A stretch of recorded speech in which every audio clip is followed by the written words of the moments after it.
안녕하세요. 토요일 미스테리 디바달리아입니다. 2006년 11월 18일, 여기는 벨기에의 작은 마을입니다. 이곳에 살던 A씨는 평소처럼 텃밭에 물을 주고 있었는데 불현듯 쿵 하는 큰 소리가 울려 퍼졌습니다. 너무 놀래서 소리가 울린 쪽인 뒷마당으로 달려가 봤죠. 그곳에 심어진 나무들 사이로 하늘에서 무언가 떨어진 것이었습니다. 큰 소리에 이웃 주민들도 하나둘씩 모여들었고 A씨가 마당을 살펴본 결과 그곳에는 한 여성이 쓰러져 있었던 거예요. 그녀는 38살의 엘스 반도렌이었는데요. 무려 3200m 상공에서 추락해서 사망했습니다. 과연 그녀에게는 무슨 일이 있었던 걸까요? 엘스는 남편인 얀과 함께 이 금은방을 운영하며 2명의 아이를 둔 어머니였습니다. 그런데 어느 날부턴가 그녀의 안색이 점차 어두워지기 시작하는 거예요. 아무래도 가게 운영도 해야 하고 아이들도 돌봐야 하니까 스트레스가 이만저만이 아니었던 모양입니다. 그런 모습을 지켜본 남편은 아내를 위해서 취미로 스카이다이빙 함께 해보는 거 어때? 라고 제안했죠. 뻥 뚫린 하늘을 보면 스트레스 완화에 많이 도움이 될 것 같았거든요. 이후 두 사람은 함께 주말마다 스카이다이빙을 즐겼습니다. 그런데 빠르게 흥미를 잃은 남편과는 달리 엘스는 점점 이 매력에 빠져들었습니다. 주말과 공휴일을 모두 취미를 배우는데 할애했고 2001년에는 더 디바스라는 팀에 합류해서 본격적으로 스카이다이빙을 즐기기 시작해요. 그렇게 2년간 꾸준히 여러 사람들과 어울리며 취미 생활을 이어나갔고 그녀는 밝은 모습을 되찾기 시작했죠.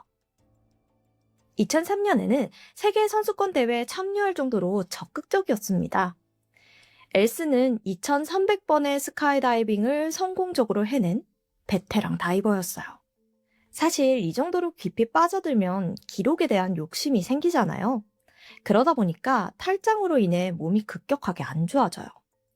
제가 알아보니까 낙하산을 개방할 때 순간적으로 강한 압박이 생기기도 하고 착지할 때도 충격이 커서 반복된 압력으로 인해 탈장이 많이 생긴다고 합니다. 사실 정신적으로는 좀 건강해졌다고 해도 이게 신체적으로 문제가 생기면 그만두는 게 맞죠. 그래서 가족들은 이제 그만했으면 좋겠다 이렇게 설득을 했어요. 하지만 그녀는 포기할 수 없었기에 가족에게 약속을 합니다. 경쟁을 떠나 처음 접할 때처럼 가볍게 즐기는 정도로만 하겠다고요. 이후 엘스는 짤즈버그라는 스카이다이빙 팀으로 옮겨서 전보다는 가벼운 마음으로 즐깁니다. 그녀는 이 팀에서 자신과 이름이 같은 한 여성을 만나게 되는데요. 26살의 초등학교 교사 엘스 클로트먼스였습니다. 둘은 10살이 넘는 나이 차이임에도 불구하고 가장 친한 친구 사이가 되었죠. 자, 엘스라는 이름이 같으니 제가 이 여성은 클로트먼스라고 부르겠습니다.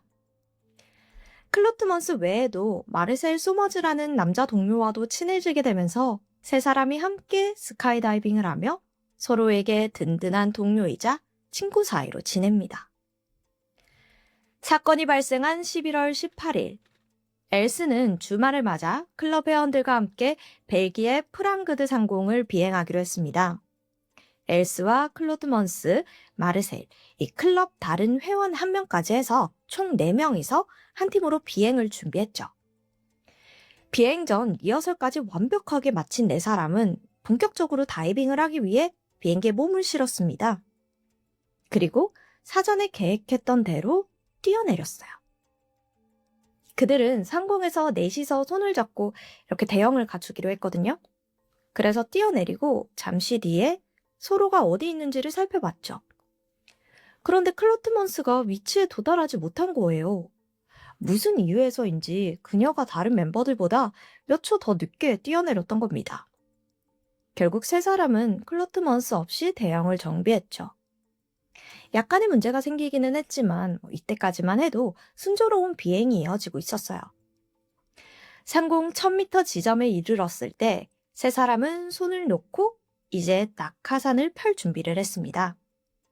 그런데 신호에 맞춰 성공적으로 낙하산을 편 다른 두 사람과 달리 엘스의 낙하산이 펴지지가 않는 거예요. 낙하산을 고장났나 싶어서 그녀는 급히 예비 낙하산을 조작했지만 이마저도 작동하지 않는 겁니다. 마르세는 엘스의 낙하산이 펴지지 않는 것을 발견하고 문제가 생겼다는 것을 알아차렸죠. 그는 그녀를 구하기 위해 급강하하기 시작했습니다. 근데 너무 빠른 속도로 추락하고 있어서 도저히 따라잡을 수가 없었어요. 한편 엘스는 죽음의 공포 속에서 비명을 지르며 필사적으로 낙하산을 조작하려고 했습니다. 그러나 끝내 이 낙하산은 펴지지 않았고 결국 한 가정집 마당으로 떨어져서 끔찍하게 사망했습니다. 이 당시 머리에 착용하고 있던 카메라에 모든 상황이 고스란히 녹화되어 있었는데요. 그래서 처음 사건을 조사한 경찰들은 이 영상을 보고 낙하산 고장으로 발생한 단순 스카이다이빙 사고라고 생각했습니다. 그러나 엘스의 낙하산을 확인한 경찰은 그녀의 낙하산 줄이 예리하게 잘려져 나간 것을 발견해요. 그리고는 확신했죠. 누군가가 의도적으로 낙하산을 망가뜨렸다는 걸요. 그녀는 추락 직전에도 낙하산을 펼치려고 했기에 그녀가 극단적인 선택을 하려고 스스로 망가뜨렸을 가능성은 없었습니다. 그렇다면 누군가가 그녀를 살해하기 위해 일부러 조작한 것으로밖에 볼 수 없죠. 또한 낙하산과 연결된 줄만 잘려져 있었기에 경찰은 스카이다이빙의 전문 지식을 가진 사람이 범인일 거라 추정했습니다. 가장 먼저 용의선상에 오른 사람은 함께 하자고 했던 그녀의 남편 얀이었어요.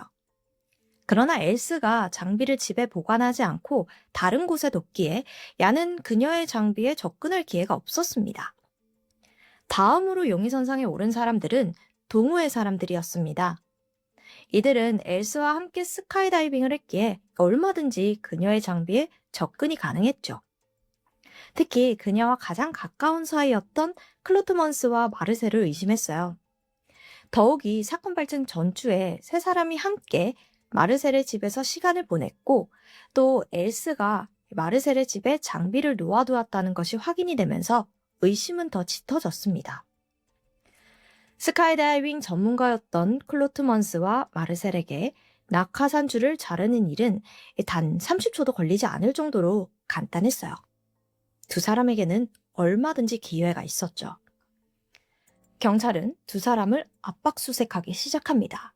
그중 클로트먼스는 100시간가량의 신문을 받았는데 이 과정에서 심한 스트레스를 받고 그녀는 두 번째 진술을 하기 직전 극단적인 선택을 시도하기도 했죠. 경찰은 그녀가 신문을 피하기 위해서라고 생각하며 의심이 들었습니다. 결국 클로트먼스에 대한 집중 수사를 진행했어요. 그 결과 경찰은 엘스와 클로트먼스, 마르세, 이 세 사람 사이에 숨겨져 있던 은밀한 비밀을 찾아내게 됩니다. 이 세 사람은 단순한 친구 관계가 아니었어요. 사실 엘스와 마르셀은 불륜 사이였습니다. 2004년 동호회에서 마르셀을 만난 엘스는 잘생긴 그의 외모에 호감을 가졌습니다. 두 사람은 스카이다이빙을 하기 위해 주말마다 만나 시간을 보내면서 서로에게 빠르게 빠져들죠. 엘스는 평일에는 남편과 시간을 보내고 주말에는 마르셀의 집에서 시간을 보냈습니다. 그러나 그가 잘생겼다 보니까 마르셀에게 호감을 가진 사람은 비단 엘스뿐만이 아니었어요. 엘스의 절친한 동료 클로트먼스 또한 그를 짝사랑하고 있었죠. 그녀가 마르셀을 좋아하는 것을 몰랐던 엘스는 자신의 가장 친한 친구인 클로트먼스에게 자신의 불륜을 털어놓게 됩니다. 이 두 사람의 관계를 알게 된 클로트먼스는 질투에 휩싸였어요. 엘스 몰래 마르셀을 뺏기 위해 그를 유혹했죠. 앞에서는 친구 엘스의 고민을 들어주면서 뒤에서는 자기도 마르셀을 좋아하니까 그를 유혹한 거예요. 그런데 웃긴 게 마르셀은 클로트먼스 유혹에도 홀랑 넘어가 버립니다. 그래서 그는 금요일에는 클로트먼스랑 토요일에는 엘스와 함께 했습니다. 이 사실은 엘스는 전혀 모르고 있었고요. 여전히 그녀에게 클로트먼스는 자신을 가장 잘 아는 유일한 친구이자 의지하는 동료였죠. 그러나 클로트먼스에게 엘스는 이제 더 이상 친구가 아니었어요.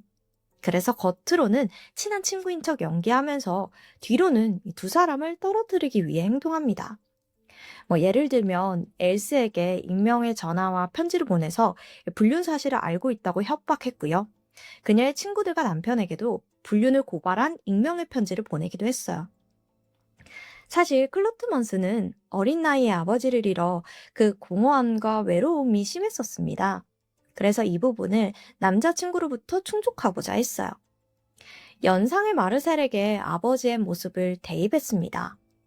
그러나 채워지지 않은 결핍에 클로트먼스는 마르셀에게 더 강한 집착을 보였고, 이에 지친 마르셀이 몇 차례 헤어지자고 했죠. 그러나 그때마다 그녀가 울고 불고 막 사정해서 헤어지지 못했습니다. 그는 클로트먼스에게 내 마음속에 제일 중요한 사람은 엘스고 너는 그 다음이다 라고 이야기를 했어요. 그러면서 너랑 관계한 거 진짜 후회된다 이렇게 말했죠. 그때마다 그녀는 극심한 고통을 받았습니다. 분노는 계속해서 커져만 갔고 결국 그 화살이 엘스에게 향했던 거예요. 얘만 없으면 마르셀은 나만 볼 텐데 에잇 라는 위험한 생각을 하게 됩니다. 2006년 11월 10일 금요일 평소처럼 마르셀은 클로트먼스와 자신의 집에서 시간을 보내고 있었습니다. 그런데 예상치 못하게 엘스가 마르셀의 집에 찾아온 거예요. 그는 엘스를 반기며 그녀를 위층 자신의 침실로 안내했죠. 그러면서 클로트먼스 보고는 아래층 거실에서 자라고 합니다. 자기는 엘스와 함께 방으로 들어갔고요. 클로트먼스는 엄청난 분노가 치밀었죠. 안 그래도 엘스가 미운데 오롯이 자신의 것이었던 금요일마저 엘스에게 빼앗겨 버렸잖아요. 이때부터 두 사람의 웃음소리와 밤을 보내는 소리를 들으면서 복수를 다짐합니다. 스카이다이버였던 그녀는 엘스를 확실하게 죽이고 자신이 살인범으로 몰리지 않을 방법을 잘 알고 있었습니다. 바로 그녀의 낙하산을 망가뜨리는 것이었죠. 클로트먼스는 엘스가 베란다에 두고 간 그녀의 낙하산 장비에 다가갔고 가위를 꺼내 망설임 없이 낙하산 줄을 끊었습니다. 후에 11월 18일 비행 당시 클로트먼스는 일부러 약간 늦게 출발했던 거예요. 다이빙을 지켜보기 위해서요. 엘스가 낙하 전에 자신의 낙하산을 먼저 점검하고 뛰어내렸으면 좋았겠지만 그러질 못했습니다. 매번 잘 사용하던 낙하산이 이렇게 끊어져 있을 거라고는 상상조차 못했겠죠. 그녀는 엘스가 낙하산을 열기 위해 고군분투하는 모습과 떨어지며 비명을 지르는 모습 모두 지켜보고 있었습니다. 그리곤 생각했죠. 얘가 사라졌으니까 이제 마르셀은 나만 보겠지? 그러나 예상과는 달리 그는 그녀의 죽음에 큰 충격을 받아서 클로트먼스에게도 완전한 이별을 고하는 겁니다. 엘스가 자신의 평생 사랑이었기에 그녀가 죽은 지금 그 누구와도 관계를 이어나가고 싶지 않다면서요. 게다가 여기서 점차 조여오는 경찰의 수사망과 마르셀과의 관계 악화로 심한 스트레스를 받고 있던 그녀는 극단적인 시도까지 했습니다. 2007년 1월 경찰은 클로트먼스를 살인 혐의로 기소했습니다. 그러나 자신이 엘스를 죽인 법의학적 증거가 전혀 없다며 혐의를 부인하는데요.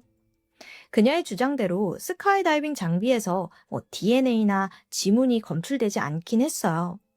정황 증거를 제외한 그 어떠한 증거도 발견되지 않았고요. 그렇기에 배심원단은 정황 증거만을 근거로 판단해야 했죠. 그들은 4시간의 회의 끝에 클로트먼스를 유죄로 판결합니다. 이유는 그녀가 다이버로서 낙하산을 고장내는 방법을 매우 잘 알고 있었던 점이었죠. 결국 형량을 줄이기 위해 그녀의 변호사 측은 유죄를 인정했습니다.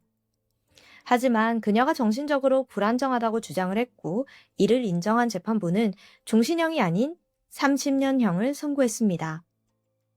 이 와중에도 자신의 범행에 대한 죄책감이나 후회하는 모습은 전혀 볼 수가 없었죠. 한편 이 사건의 가장 큰 피해자는 엘스의 가족들이었습니다. 클로트먼스가 엘스의 불륜을 고발하는 편지를 썼음에도 불구하고 그녀의 남편은 끝까지 아내를 믿었어요. 자녀들 또한 어머니의 불륜을 믿지 않았고요. 그러나 재판 과정 중에 모든 사실을 알게 된 남편과 자녀들은 큰 충격을 받고 재판장을 떠났습니다. 처음엔 단순한 스카이다이빙 사고처럼 봤지만 점점 밝혀지는 진실들이 충격적이죠. 특히나 가족들은 이 상황에서 여러 복합적인 감정이 들 것 같아요. 실제로 아이들은 어머니가 살해당했다는 사실과 범인의 반성이 전혀 없는 모습, 더불어 어머니의 부정함을 알게 되어서 재판장에서 끊임없는 눈물을 흘렸다고 했습니다. 지금까지 디바달리아였습니다. 안녕하세요. 토요미스테리 디바달리아입니다. 오늘은 질문으로 먼저 시작해 볼게요. 여기 통장이 있습니다. 이 안에는 현금 100억 원이 들어있죠. 이제 이건 당신 소유입니다. 도장도 드릴 거라서 언제든지 현금처럼 마음껏 찾아쓸 수가 있어요. 하지만 단 한 가지 조건이 있습니다. 평생 동안 당신과 가장 가까운 절친을 죽여야 합니다. 여러분들의 선택은 어떤 선택을 하실 건가요? 오늘의 스토리 바로 시작해 보겠습니다. 미국 알래스카 앵커리지에 위치한 썬더버드 폭포. 여기가 하이킹으로 유명한 명소인데요. 지난 2019년 6월 2일, 이 폭포에서 어린 소녀의 비명소리가 울려 퍼졌습니다. 제발 이거 좀 풀어줘. 우린 친구잖아. 안대로 눈이 가려진 채 손까지 꽁꽁 묶인 그녀의 이름은 신시아였는데요. 여기서 신시아의 별명이 시시거든요. 사람들에게는 시시라고 더 알려져서 저 또한 별명으로 부를게요. 시시 앞에는 그녀를 여기로 유인해서 데려온 범인 드날리가 서 있었죠. 그리고 드날리의 옆에는 그녀의 공모자인 4명의 소년들도 함께였습니다. 그렇게 잠시 후 시시의 애원에도 불구하고 탕 하는 2발의 총소리가 울려 퍼졌죠. 역시나 5명의 청소년들이 그녀를 살해했던 거예요. 그동안 이들 사이에는 어떤 일이 벌어졌던 걸까요? 놀랍게도 시시와 드날리는 평소 소문난 절친이었습니다. 두 사람은 항상 붙어 다녔고 서로의 부모님까지 만난 적이 있는 사이였죠. 드날리는 착한 아이로 정평이 나 있었는데요. 사실 시시가 발달장애를 앓고 있었는데 나이는 19살이었지만 정신 연령은 14살이었어요. 그럼에도 드날리는 그런 친구를 정말 잘 챙겨주고 도와주고 배려를 해줬습니다. 실제로 시시의 아버지 호프만 씨가 말하길 드날리가 자신을 소개할 때 저는 시시의 베스트 프렌드였어요 라는 말을 자주 하기도 했었고요. 그렇다면 평소 아픈 친구를 잘 챙기던 드날리는 왜 한순간에 끔찍한 살인마로 돌변하게 된 걸까요? 여기에는 제3자의 어이없는 개입이 있었습니다. 사실 사건 당시 드날리는 남자친구가 있었는데요. 하지만 일반적으로 우리가 생각하는 남친, 여친의 이런 개념은 아니었어요. 그녀와 남자친구는 SNS를 통해서 서로를 처음 알게 되었습니다. 둘은 아직 실제로 만난 적은 없지만 이미 서로를 베베라는 애칭으로 부르고 사랑한다는 말을 속삭일 정도로 가까워진 상태였죠. 드날리와 사귀던 온라인 남자친구의 이름은 타일러. 그는 20대 초반의 남성으로 자기가 어마어마한 부자래요. 심지어 그가 보내주는 셀카들은 전부 좀 흔하게 볼 수 없는 훈남의 모습이었고요. 그런데 이 사람이 점점 좀 이상한 걸 요구합니다. 처음엔 드날리의 특정 부위가 담긴 사진을 찍어서 보내달라고 하더니 나중에는 다른 사람의 신체 노출 사진이나 그들을 희롱하는 사진을 찍어 보내라고 요구를 하는 거죠. 심지어 드날리, 아무나 네 친구 중에 한 명 유린하고 살해하는 장면 찍어서 나한테 보내면 내가 19만 달러 줄게. 이러는 거예요. 19만 달러, 이게 하나로 119억 원입니다. 어마어마하죠. 저 돈을 준다는 것도 이게 말이 안 되지만 요구하는 내용도 좀 이상하잖아요. 근데 드날리는 생각이 좀 달랐어요. 그녀는 정말로 자신이 누군가를 해치고 그 장면을 타일러에게 보내주기만 한다면 어마어마한 거금을 손에 넣을 수 있을 거라고 믿었던 겁니다. 그렇게 그녀는 차근차근 119억 원을 손에 넣을 준비를 하기 시작하죠. 드날리는 혼자 할 수 없겠다 싶으니까 먼저 공범들을 모으기 시작했습니다. 얘들아, 내가 캔자스에선 부자 남자 꼬셨는데 이 남자가 사람 한 명 죽이는 거 인증하면은 나한테 119억 원 준대. 너네가 나 도와주면 우리 반반씩 이렇게 나누자. 어때? 이 정상적인 사고를 하는 사람이라면 이 제안을 믿는 대신 오히려 드날리를 멀리했을 거예요. 하지만 끼리끼리 유유상종이라고 하죠. 드날리의 제안에 무려 4명의 친구들이 동참하겠다는 겁니다. 이들은 각각 19살의 셀렙과 16살의 케이든, 그리고 신상이 공개되지 않은 2명의 청소년이었습니다. 미 연방정보국에서는 범죄 가해자의 신상 정보에 대한 나이 제한을 두고 있어요. 그래서 이 2명의 청소년 또한 만 14세 미만이라서 이름과 나이, 범죄 가담 정도 등 모든 정보가 비공개 처리된 거예요. 그렇게 드날리의 주도 하에 사람을 죽인다라는 목적을 가지고 만난 5명의 청소년들은 그때부터 살인 계획을 세우는데 몰두했습니다. 이 살인 계획에는 누가 결박할 건지, 누가 총을 쏠 건지, 누가 유인할 건지를 나르고 분배할 돈의 액수도 포함되어 있었죠. 계획을 차근차근 세워가던 5명은 마침내 이 계획에서 가장 중요한 희생양을 결정하게 되는데요. 가장 먼저 CC의 이름을 부른 사람은 놀랍게도 그녀의 절친인 드날리였습니다. 이미 거액의 눈이 돌아버린 그녀에게는 더 이상 CC는 절친한 친구가 아니었어요. 학습 장애를 앓고 있고 판단 능력 부족하고 친구들 사귀고 싶어하고 그리고 내 말 잘 듣는 CC가 딱이잖아 이러면서 타깃으로 적합했던 거죠. 모든 계획을 세운 후 이들 5명은 셀렙의 차에 CC를 태워서 미리 봐두었던 범죄 장소 썬더버드 폭포로 이동하게 됩니다. 이 폭포가 하이킹하기 좋은 장소인가 봐요. 앞서 말했듯이요.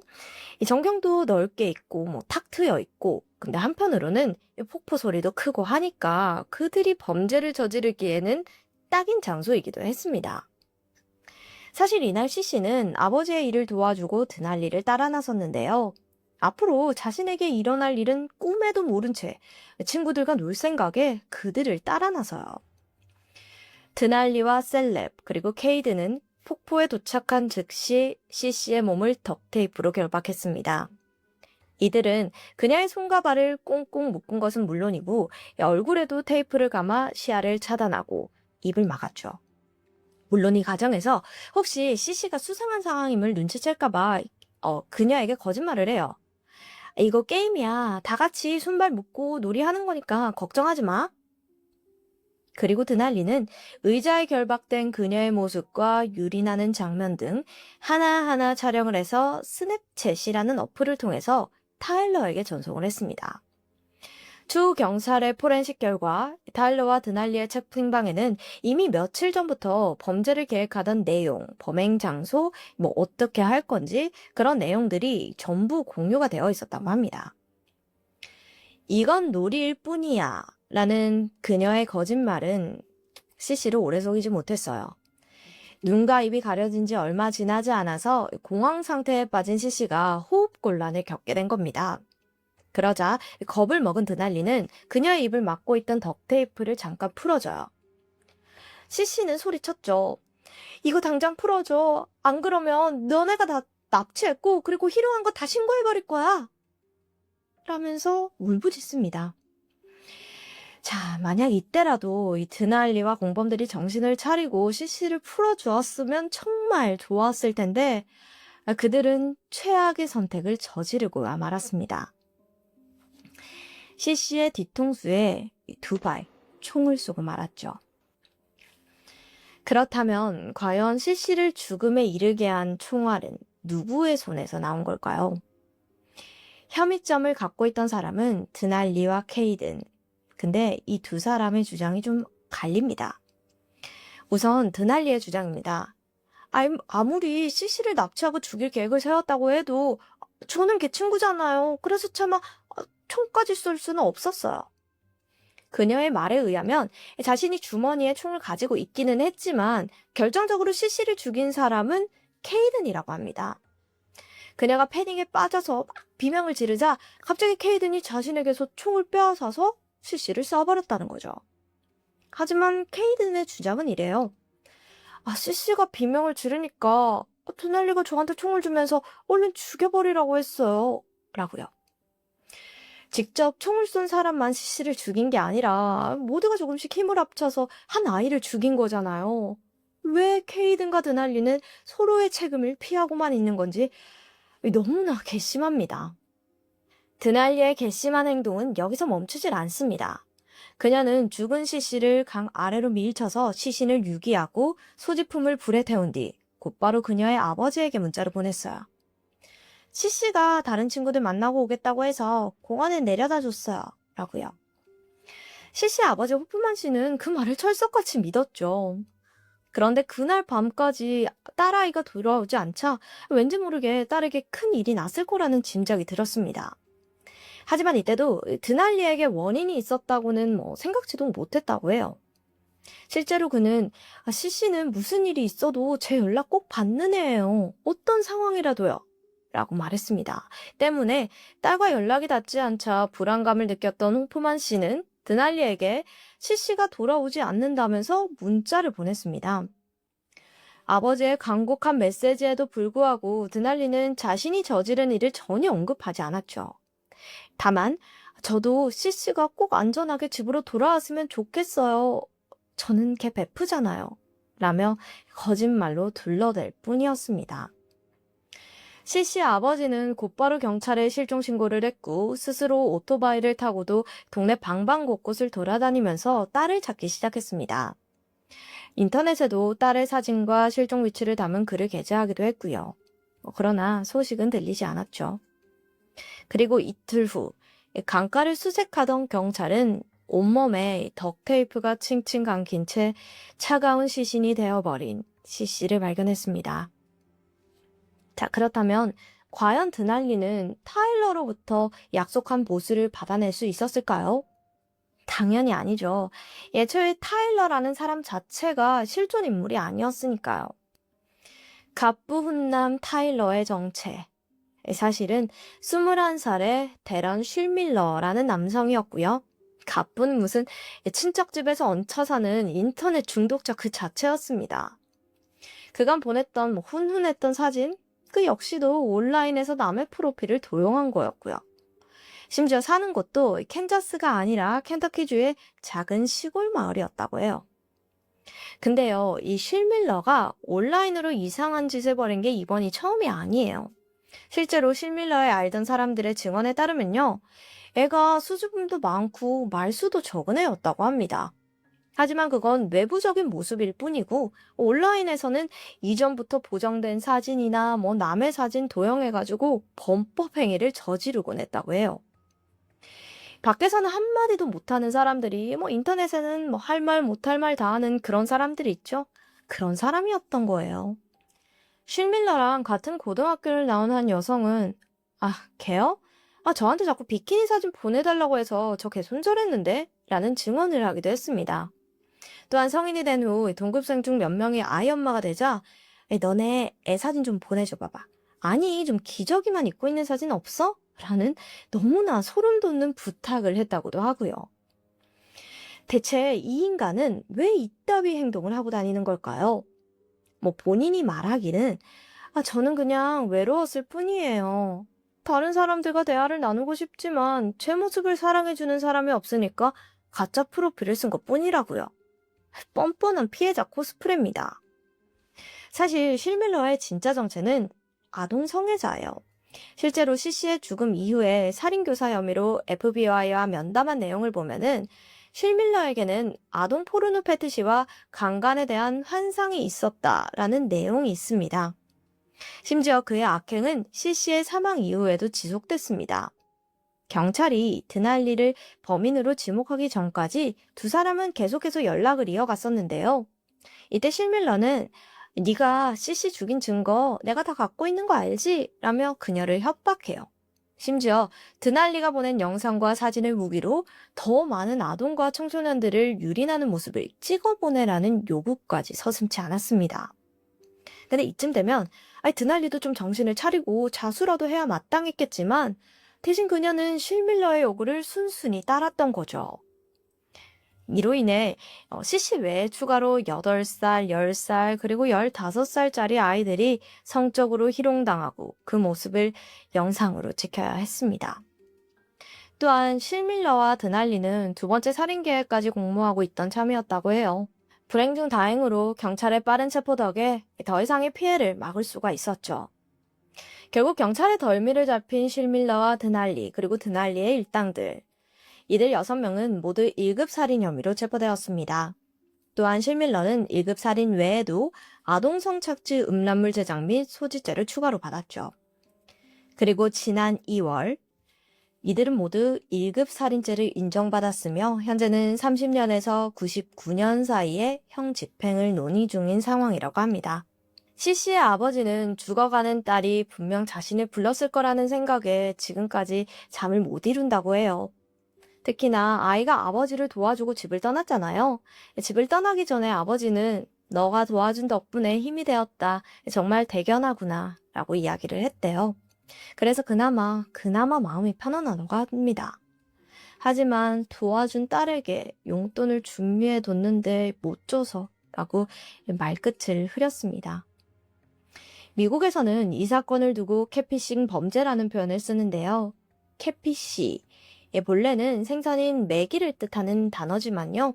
최근에는 이 의미가 크게 변했다고 해요. 가볍게는 보정 어플을 사용해서 완전히 바뀐 얼굴을 자신인 마냥 속이는 행위부터 온라인에서 자신의 신분을 속이고 다른 사람인 척 범죄를 저지르는 짓까지 소위 신분 위조를 두고 캐피싱이라는 표현을 쓰게 된 겁니다. 캐피싱 범죄는 단순히 이 두 사람만의 문제가 아닙니다. 지금 이 순간에도 온라인 세계의 위험한 사기와 속임수가 더 흔해지고 있고 이 사건은 그중 하나일 뿐이기 때문입니다. 점점 더 진화하고 또 잔혹해지는 온라인 범죄. 우리 스스로를 지켜낼 수 있는 방법은 뭘까요?